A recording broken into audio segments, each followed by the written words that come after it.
a fury of anger was building. How long can we continue to allow nuclear weapon states to keep us hostage and threaten us?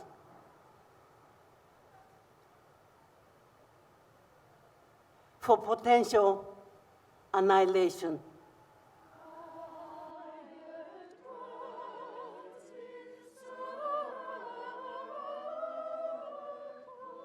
The doomsday clock of the Bulletin of the Atomic Scientists is at 2 minutes to midnight, reflecting the tension of a world filled with atomic powers. Around the world today, we see self-centered nationalism in ascendance.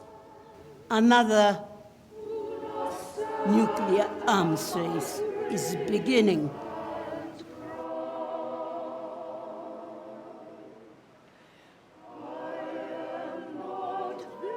I welcome you to the 74th commemoration of the atomic bombings of Hiroshima Nagasaki. Rise up, treaties, not bombs. Nuclear war's a one-way path to fiery hell and hideous wrath. It's time to get the treaty into law. We pledge to make every effort to bring about everlasting peace and the realization of a world free of nuclear weapons. The U.S. plans to spend $1 trillion modernizing its arsenal to last for decades more. Deterrence signals doom forever. With nuclear disarmament at a standstill. In spite of the survivors' plea and prayers and advocacy around the world for the total elimination of nuclear weapons in their lifetime.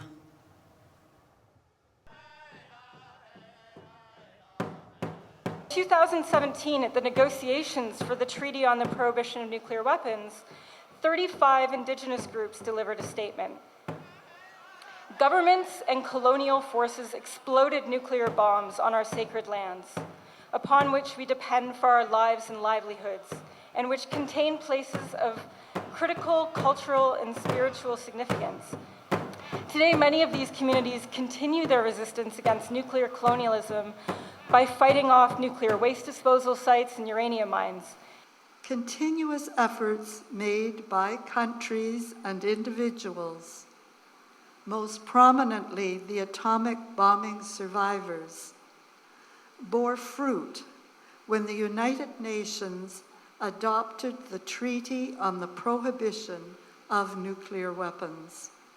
122 countries voted for the adoption of the treaty. This treaty outlaws nuclear weapons, making them illegal under international law, and like Satsuko said, we have now reached half of the 50 nations.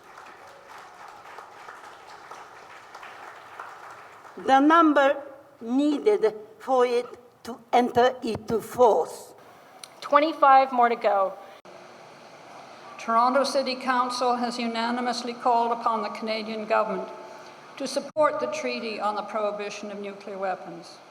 Along with the nearly 7,800 member cities of Mayors for Peace.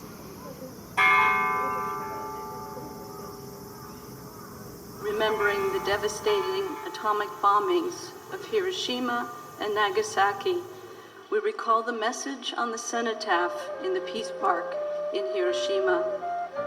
Let all the souls here rest in peace, for we shall not repeat the evil.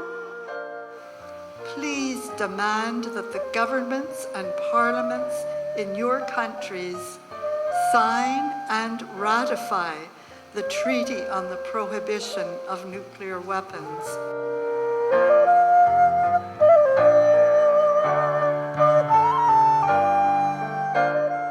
Never again, but there needs to be power and rising up every time we say that. If you're not part of the solution, you're part of the problem.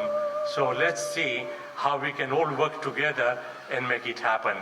We have more work to do. Last night I had the strangest dream I never dreamed before. I dreamed the world had all agreed to put an end to war.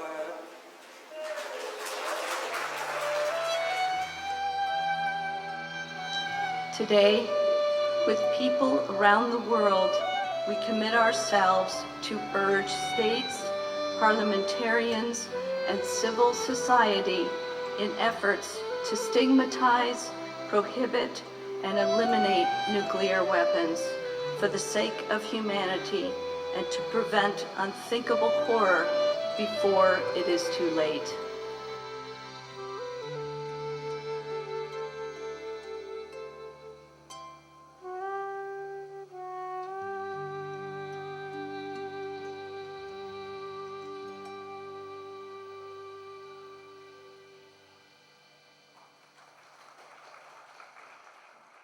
Last night I